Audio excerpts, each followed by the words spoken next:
మొంతా తుఫానుతో విజయనగరం జిల్లాలో వరి పంటకు అపార నష్టం వాటిల్లింది. పలు మండలాల్లో వరి పంట నేలకొరిగి అన్నదాతకు కన్నీరు మిగిల్చింది. విజయనగరంతో పాటు అటు మన్యం జిల్లాలోనూ పలు మండలాల్లో వరి పత్తి పంటలకు తీవ్ర నష్టం వాటిల్లింది. పంట నష్టాలకు సంబంధించి మరింత సమాచారం మా ప్రతినిధి నాయుడు అందిస్తారు.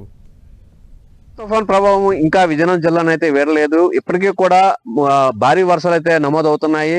పలు చోట్ల అయితే ఒక మోస్తరు నుంచి భారీ వర్షాలు అయితే కురుస్తున్నాయి. గత 3 రోజులు కూడా ఇదే పరిస్థితి ఉంది. అలాగే మొన్న రాత్రి ఏదైతే తీరం దాటిందో అప్పటి నుంచి కూడా కొంత ఈదురుగాలు కూడా ఇచ్చాయి. ఈ నేపథ్యంలో ఆ జిల్లాకి అంతగా ముప్పు లేకపోయినప్పటికీ రైతులకు మాత్రం తీవ్ర నష్టాన్ని అయితే మిగిల్చిందని చెప్పొచ్చు. ఎందుకంటే ఎక్కడికెక్కడ వరి పంట అయితే తీవ్రంగా నష్టపోయింది. జిల్లా వ్యాప్తంగా సుమారుగా 200 హెక్టార్లు అయితే వరి పంట దెబ్బతిన్నట్లుగా ప్రాథమికంగా అంచనా వేశారు. మొత్తం ఎక్కడికెక్కడ వరి ఒక్కసారికి కూడా చేతికొచ్చిన పంట ఈ విధంగా నేల కూరడం పట్ల అయితే వారైతే తీవ్ర ఆవేదన వ్యక్తం చేస్తున్నారు. ప్రస్తుతం మన వద్ద ఈ పంటకు సంబంధించిన రైతు మన వద్ద ఉన్నారు. ఆయన అడిగి మరింత సమాచారం తెలుసుకుందాం. ఎట్లా జరిగింది ఇదంతా కూడా? అంటే నీదురుగాల వల్ల లేకపోతే వరదల వల్ల? వరదల వల్ల అండి, తుఫాను వల్ల బాగా ఉండేదండి మెదలల్లా. ఈ తుఫాన్ రావడానికి వచ్చిన కానీ శుభ్రం సాప అయిపోయింది. అంటే గాలి తుఫాన్ వల్ల గాలి వేసింది. గాలి వేసిన దాని వల్ల వర్షం వచ్చింది కానీ శుభ్రం నేలపాలు అయిపోయింది. అంటే ఇప్పుడు ఇది పనికి వస్తుందండి? పనికి వస్తుంది అంటే చెప్పలేమండి. సరిగ్గా 12 టైంలోనూ సాప అయిపోయింది. సాప అయిపోయి చేస్తాను సార్, శిస్తు చేస్తాను.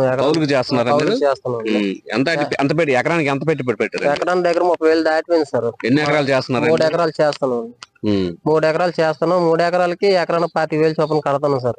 శిస్తు కడుతున్నారా? శిస్తు కడతాను. కట్టినా ఇప్పుడు ఏ సుఖం లేదండి. డబ్బల మొదలు అయిపోయాయి. డబ్బల మొదలు అయిపోయినా పంట చేతికొచ్చేటప్పటికి మొత్తం నాశనం అయిపోయింది. ఇంకా ఎన్ని రోజులు కోతలు కోసే అవకాశం? ఇంకొక 15 రోజులు కోతలు కోసి నూరుకున్న టైంలో పడిపోయింది సార్. సాగు అయిపోయింది. 3 ఎకరాలు కూడా పంప్ అయిపోయింది. 3 ఎకరాలు కూడా ఇబ్బంది అయింది. మొత్తం పక్క బోర్ కడ కట్టాను సార్. కట్టలు కట్టిన ఇయ్యలతో కడుతుంటే వర్షం పడుతుందని వచ్చింది. అంటే ఇప్పుడు మీ ఈ గ్రామంలోని చొల్లంగిపేట ఈ ఊరు, ఈ చొల్లంగిపేటలో మీరు ఒక్కదానే ఇంకెవరిదైనా అట్లస్ కూడా పడిపోయి సార్. మాదే కాదు, అట్లస్ పక్క పడిపోయి నన్ను రాసుకుని వెళ్ళారు. ఇక్కడికి వచ్చి వెళ్ళిపోయారు కానీ మేము చూడలేదు. ఏమి కట్టుకుంటాను రాస్తుంటాను మాకు తెలియదు. ఇప్పుడు వెళ్తా అయినాం అనుకుంటాను. ఇప్పుడు అంటే అధికారులు ఎవరు వచ్చి మీకు చేశారు? భరోసా లేదు సార్. నిన్న వచ్చి అలాగే వెళ్ళిపోయారట, మేము చూడలేదు. ఇక్కడ కాదు, చాలా చోట్ల ఇదే పరిస్థితి ఉంది. దాదాపుగా 200 హెక్టార్లు జిల్లా వ్యాప్తంగా కూడా నష్టపోయింది. అటు పార్వతీపురం మన్యం జిల్లాలో కూడా చాలా చోట్ల నష్టపోయింది, పంట నష్టం ఉంది. విజయనగరం జిల్లా సంబంధించి చూసుకుంటే కనుక అటు నెల్లిమర్ల, డెంకాడ, తెర్లాం, అలాగే మెరకముడదాం, చివురుపల్లి, జామి తదితర మండలాల్లో అయితే 100 హెక్టార్లు అయితే పంట నష్టపోయింది. అలాగే పార్వతీపురం మన్యం జిల్లాలో కూడా పలు చోట్ల అయితే వరితో పాటు పత్తి పంట కూడా నీట మునిగి పరిస్థితుంది. ఈ నేపథ్యంలో రైతులు అయితే తీవ్ర ఆవేదన వ్యక్తం చేస్తున్నారు.